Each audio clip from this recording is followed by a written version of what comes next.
Those of you that have been attending most of the social studies classes, a lot of this will be review, but if you're new to the classes, a lot of this may be new. So just kind of do the best to follow along, and if you haven't been to any of the classes, it still will be fine.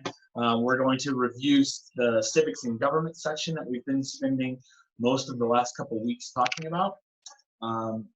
But these should all be questions that, regardless of if you attended classes or not, you should still get something out of it. Hopefully, you're not too lost if that's the case. So let me go ahead and pull up practice questions. So we're not going to go through and do all of these questions. I'm just going to kind of pick out some that I feel are particularly helpful or pertinent, maybe. And also, we just don't have the time to go through and do all these. So I'm just I have some kind of hand picked out. Hopefully you're in front of the computer and not on your phone. If you are, it might be pretty small, so I'll do the best I can to kind of zoom in. We're going to go ahead and skip number 1, and we're going to start with number 2. And like I mentioned in yesterday's class, I'm gonna just kind of go through some practice questions and do a review of civics and government that way today. But I'm trying to think of some other different ideas for tomorrow's review. So we'll spend tomorrow talking about civics and government, and then next week we'll start a new topic. But I'm trying to just not throw a bunch of practice questions. So with that said, let's just go ahead and jump right into it. And let's see how many of these we get through. So number 2, and again, I'll kind of read through it, and you can answer along if you like. In the chat, you can post your answers to either myself or Caleb, or just post them publicly, that's fine. But I'll go ahead and read through it. You can read through it as well also. But for those of you following along that want me to read them out loud, I'll go ahead and do that. So in 1215, English nobles limited royal power by forcing King John to accept the Magna Carta. This document gives rights to nobles, such as protection of private property, trial by jury, and religious freedom. Therefore, the blank shares essential characteristics with the Magna Carta. All right, so the reason I chose this question is because when you first read it, you think, I don't know anything about the Magna Carta, and then you immediately panic and think, I can't answer this question, right? Maybe you think that, maybe you don't, but I'm just hypothetically saying, this is a typical question where you might read it and not understand anything you just read. Keep in mind, and like I've harped on many times, social studies stuff, you don't have to have a bunch of social studies knowledge to succeed on the test. Okay? You don't need to know anything about the Magna Carta to be able to answer this question. But it tells us what the Magna Carta was. It was a document that gave certain rights to people, such as protection of private property, trial by jury, so on and so forth. Okay? So that's all you need to know. They tell you. So that'll happen often in the social studies test, where they'll give you a question, but then they'll explain what they're talking about and give you all the information you need to know, and then simply ask you to be able to use that knowledge to answer the question. So let's look at the answer choices they give us. And again, a lot of these won't be things you recognize either, but they explain them as well. So our options are, and again, we're looking for something that compares to or is similar to the Magna Carta on the.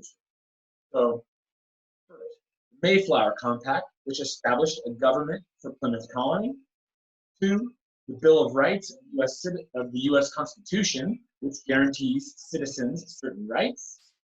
3, the Albany Plan of Union, which called for a colonial confederation. Or D, or 4, the last choice, the Federalist Papers, which encouraged ratification of the U.S. Constitution. Okay, so even if you've never heard of any of those things, which of those sounds the most like number 2, or like the Magna Carta? Okay. I don't know. You tell me. Or if you want, you can answer in the chat. You can answer to amongst yourselves. But think about which of those sounds the most like the Magna Carta. Okay, again, it's a document that gave certain rights. I can go down and I can look and see that the one that seems to be the most similar would be the Bill of Rights of the U.S. Constitution. It guarantees citizens certain rights. So again, that's all you're trying to do, right? It sounds like a much more difficult question than it really is, right?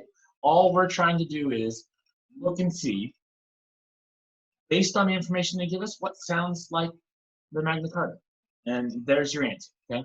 So again, if you're just joining us, we're just going to run through some government and civics and government review today and tomorrow, and then Monday we will be starting a new topic. Also, make sure you sign in the chat if you haven't. And then lastly, the last thing I'll mention is if you do have any questions and you want to ask them, over audio or video, just send me a message and I will stick around at the end of class and answer those questions. Otherwise, we'll just end class for normal. Okay. All right. So let's pick a new question and go from there. So let's look at number 3. We're going to do number 3 and 4. So I'm going to zoom out a little bit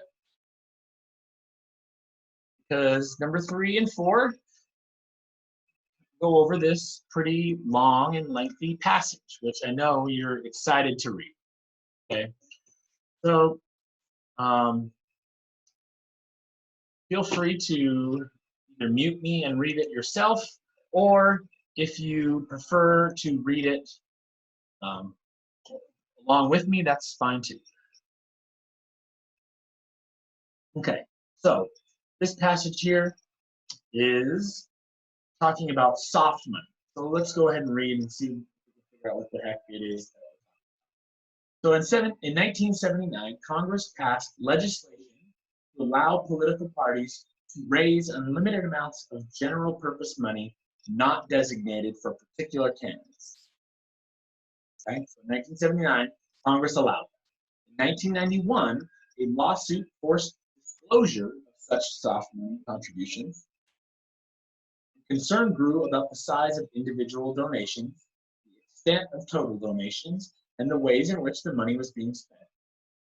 During the presidential elections of 1996 and 2000, campaign fundraising, especially the raising and spending of soft money, was an issue. Candidates promising reform. Finally, in 2001, after several years of hearings, the Senate passed the McCain-Feingold bill, which would eliminate the unregulated soft money contributions that make up a large portion of the party. Okay, I'm sure you weren't bored at all by that, and you got everything out of it, right? Obviously not. I read through it, and I've read this a lot, so I kind of know what it's talking about, but when I read it, I'm not excited about reading. It's not an exciting passage, and so it's easy to read through the whole thing and not realize what the heck it is that you just read. So one tip for test taking is either read the question first so you see what you're looking for, or just read through the paragraph and don't worry about gaining all the, don't worry if you understood it or not. Then go and look at the question, and chances are kind of a light bulb will go off and say, I remember that from somewhere there. Let me go back and check it out, right? So I don't necessarily recommend doing one or the other. Some people really like to read the questions first when you have something like this. Some people just like to read the passage. Either way is fine, but think about which of those styles helps you the most, right? Because of the social studies test, the biggest challenge, I think, for people on the social studies test is running out of time. So using your time efficiently and not getting stuck on any questions are the biggest things that you can do to improve your testing when it comes to the social studies. So let's look and see what the questions actually ask. Number 3 says, which of the following is an example of a soft money contribution? So if it were me, before I even look at the option, I would go back and make sure I actually know what soft money contributions are before I start reading all the options. Because I would say, oh, okay, the question's asking me about what is an example of soft money. Let me go make sure I know what soft money contributions are before I start reading all the options. Okay? And you can see it's really right up in the very first sentence. Okay? It is general purpose money not designated for particular candidates, right? Unlimited amounts, okay? So it's basically money of any amount that is given to candidates, or sorry, not given to candidates, but given to a general purpose. It's not given to a specific, right? So let's go ahead and look at the four options and then see which one makes the most sense. A $250 ticket to a fundraising dinner dance to benefit a mayoral candidate. B, a $3,000 donation to the campaign fund of an incumbent senator. C, a $3,000 contribution to a party fund for TV ads on political issues. Or D, a $1,000 gift to a senator's campaign fund in response to a direct mail solicitation. So, if you have an idea of what you think the right answer is, either answer to yourself or answer on the chat. If you don't, that's okay. Now, I kind of bumbled through explaining what I was talking about before I read those options, but just to be clear, remember, soft money is money that's not designated to a specific person, okay? Now, let's go and look through these options. So A, is money benefiting a mayoral candidate? Is that money that's designated to a specific person? Yeah, because the mayoral candidate is a person, the person running for mayor, right? That's not what soft money is talking about. B, a $3,000 donation to the campaign fund of an incumbent senator. That is money given to that specific senator, so that's not soft money either. C, a $3,000 contribution to a party fund for TV ads on political issues. Now, if you were in class yesterday, maybe you remember, or actually the last couple days, what a party is when we talked about political parties. That is like the Democratic Party or the Republican Party. Those aren't specific people. That's just a group, okay? So if I look at D, again, it's a gift to a senator's campaign fund. Senator is a specific person, so by process of elimination, the right answer here is C. C is the only one that's money given to a general purpose that's not a specific person. All right, so I won't do as much explaining with number 4, since we've already read the passage, but let's go ahead and look at number 4. So I'm going to zoom out a little bit. Hopefully that's not way too small.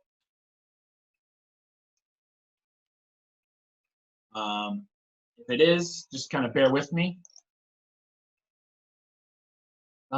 So number 4 asks, which of the following is the most likely reason soft money was not a major issue in the 1980s? A, people were less aware of soft money because disclosure was not required at that time. B, political campaigns were publicly financed, so soft money was not needed. C, most candidates spent part of their campaign funds on television ads. Or D, McCain and Feingold had not submitted their campaign finance reform bill. All right, so if we look at kind of the timeline of events, if we kind of pick out the dates mentioned in that paragraph, okay? So 1979 is the first year mentioned.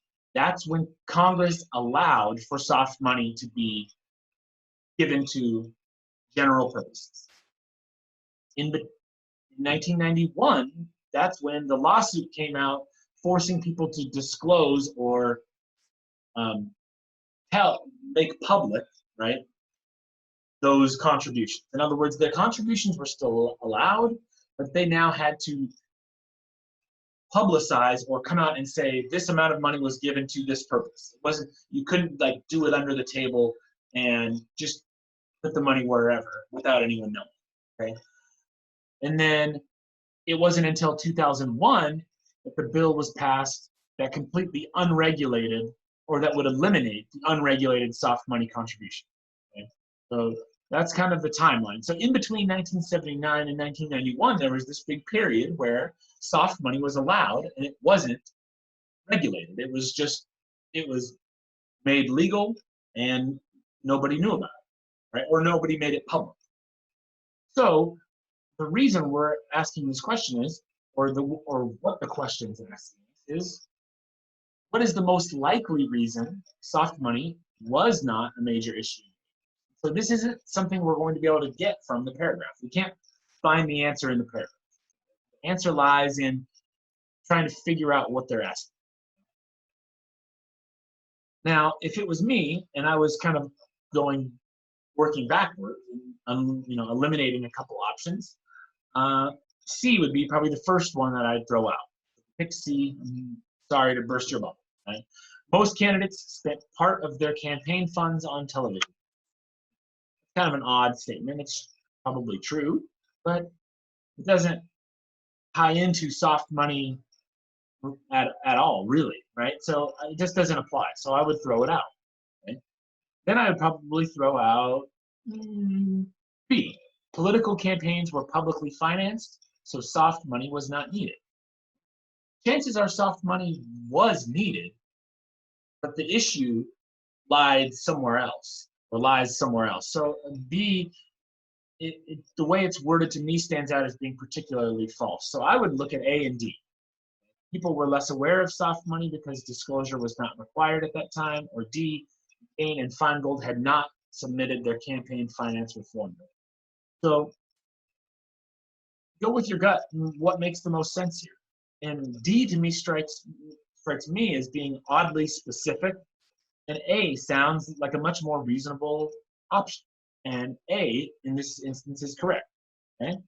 So people were less aware of it because you didn't have to disclose it. So the reason it wasn't an issue is because nobody was paying attention to it. It was still likely a problem, but it was a problem that no one was really aware of. All right, so let's move on. We'll do a few more questions. And again, as always, I kind of put a disclaimer out there that I apologize for overly boring you. If that is the case, I'm trying to figure out new and different ways to make these classes a little more exciting as we go on. And so hopefully I'll change things up a bit. But especially this first section, which is civics and government, is really critical on the social studies test. It's the biggest chunk of stuff on the test. So it's really the stuff that I want to focus on most emphasis on. So that's kind of why I go through this stuff in such detail. So with that said, let's go ahead and look at this political cartoon. Okay? So, and then we'll do the two questions that go along. Still doing okay on time, so we'll get through at least a good chunk more of the questions here, and then we'll call it. So the political cartoon, the guy on the left says, you say 60% of us registered voters didn't vote, and then the guy on the right says, right, so I figure if we started a non-voters party, we could win every election. Okay, so go ahead and look at number 9 and see what you think. And just a reminder, make sure everyone checks in with Caleb to sign in for the class today. We just want to make sure that we get to count everyone's attendance. So just a reminder there. So let's look at number 9. What is the main idea of the cartoon? What is the purpose of it? All right. A, most voters are working people. B, most registered voters don't vote. C, voters should establish another political party. Or D, a non-voters party would lose every election. Okay, so think about what the point is, or why is this cartoon saying what it's saying. Okay, so first of all, let's just think about it logically. It's meant to be ironic, right? Because obviously, if you're not voting, you're not participating in elections of any kind, right? But it's saying that the majority of registered voters don't actually vote. And the guy on the right is being kind of ironic and saying, well, if all those people came together and started their own party, they could win every election because they're the majority, right? So that logic most closely pairs with what out of these 4 options? Well, C, voters should establish another political party, isn't the right answer.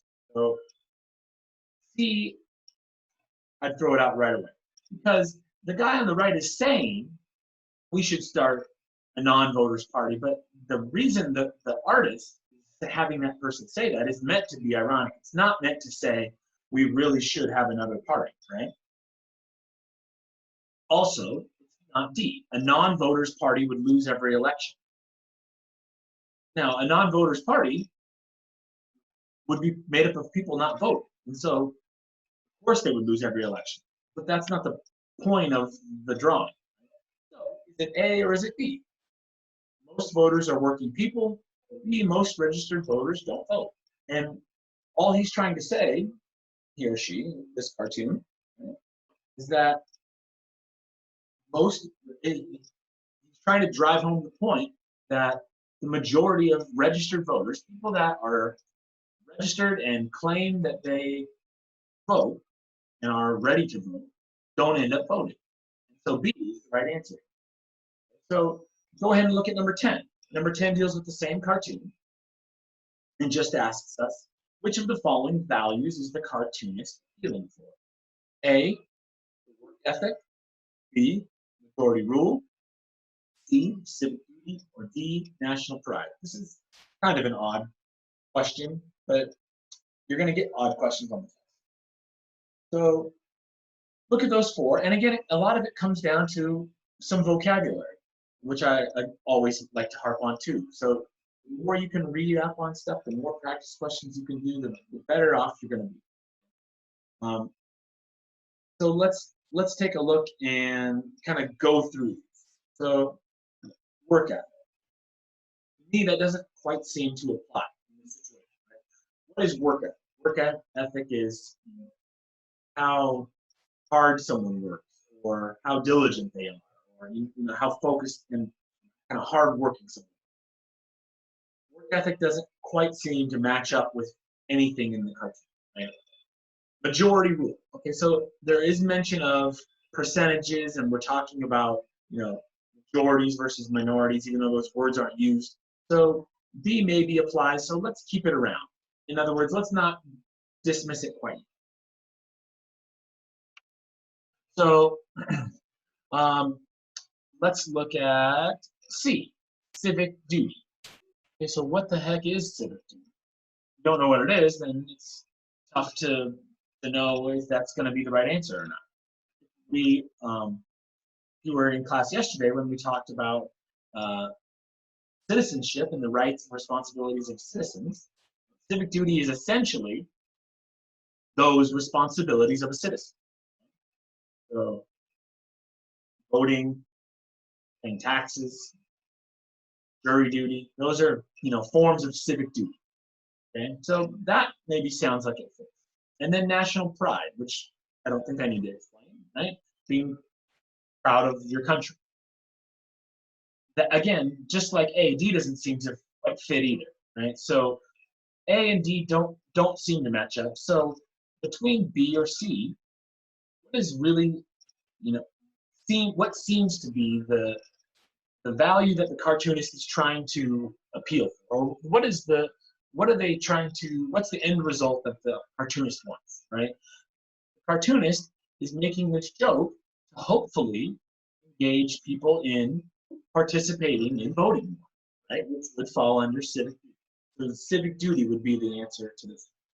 Okay, so let's see. Let's do at least a couple more, and then we will stop there for the day.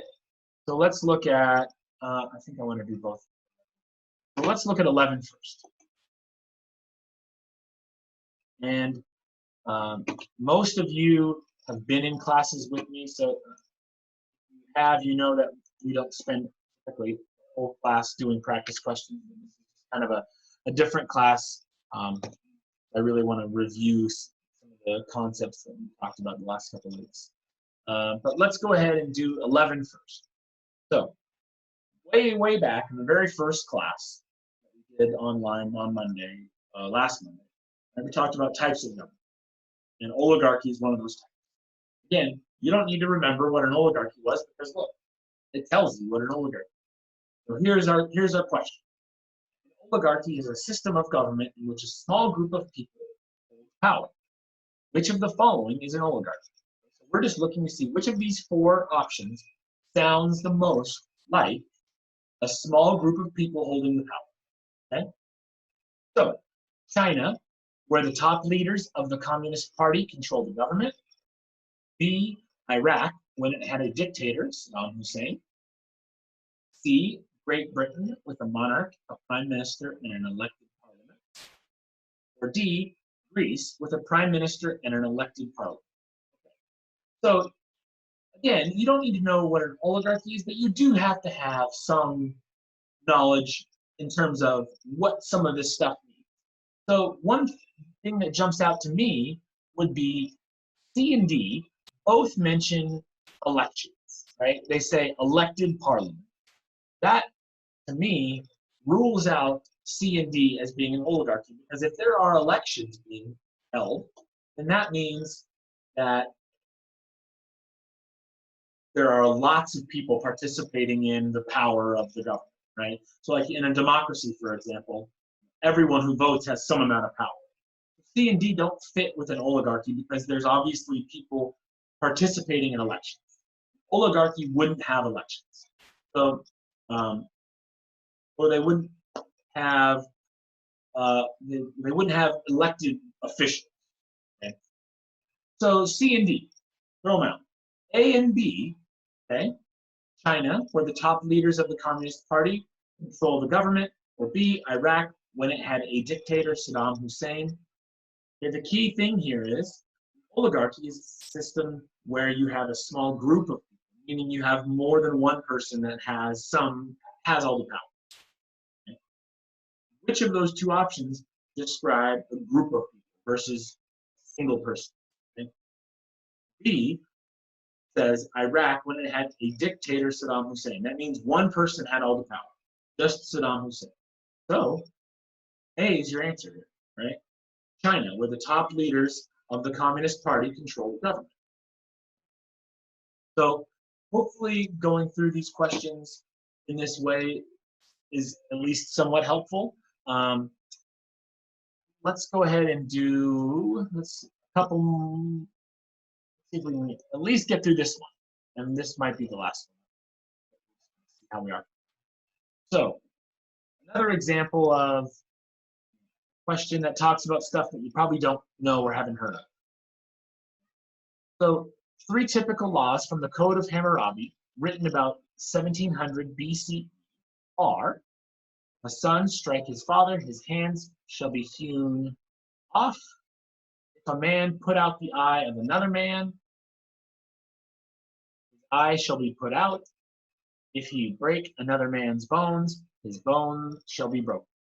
So the Code of Hammurabi was like the oldest known form of law that we had, and so like the saying "an eye for an eye" comes from the Code of Hammurabi. Okay? So what principle underlies these laws? This is tough. These words, if you don't know these words, you're going to be guessing. A, retribution. B, rehabilitation. C, incarceration. D, mediation. So I'll kind of go through it how I would do it, but if I was you, I would start with pick out the words that you know, if you know any of them, and see if they fit. And if they don't, then between the words that are left, make the best guess you can. That's essentially what I would do if you don't know all the words, okay? Or know what they mean. So incarceration. Incarceration means to imprison, right? Or to put into, to confine or to put in prison. That doesn't seem to match up, right? There's nothing in there about putting people in prison for crime, right? So C is the first one I'd throw out. Okay. What about rehabilitation? And rehabilitation means what? To, hopefully take someone that's doing something they shouldn't be doing and help them recover and help them to no longer do that, and to help them move on being a law-abiding citizen, right? That would be rehabilitation. And when someone goes to rehab, the point of that is to quit whatever habit they don't want to be doing, and hopefully at the end of that, they no longer have that habit, right? So again, that doesn't seem to match up. It doesn't say if a son strike his father, we shall work with him to hope that he doesn't do that again, right? That's not what the Code of Hammurabi is saying. So we have retribution and we have mediation. And mediation would be talk it out, right? To have a discussion and hopefully, cure the problem by discussion. Whereas retribution is essentially revenge, or revenge, or what's a better word? Let me see. I guess I was looking to see if the book had a different word, but yeah, retribution is to be vengeful or to take revenge on someone, and that sounds like the best choice, right? Retribution, and that would be your right answer. So let's go ahead and stop there since it's 11:45. I want to make sure everyone has plenty of time to get ready before reading class. If you missed any of this and you want materials, you can always request packets through the website. We've got lots of this kind of stuff we can send you. So if you want more practice questions, old paper practice tests, I can get you that kind of stuff. And then again, tomorrow for social studies test, we're going to review civics and government for one more day, and then start a new topic next week on Monday. So with that, if nobody has any questions or wants to ask me anything, we will just go ahead and stop there for the day. And I will be back later with science. So if you want to attend science class, I'll be back at 1:15. Martin has his reading class in a half an hour at 12:15. And I will talk to you all later. All right. Thanks a lot, you guys. Have a good one.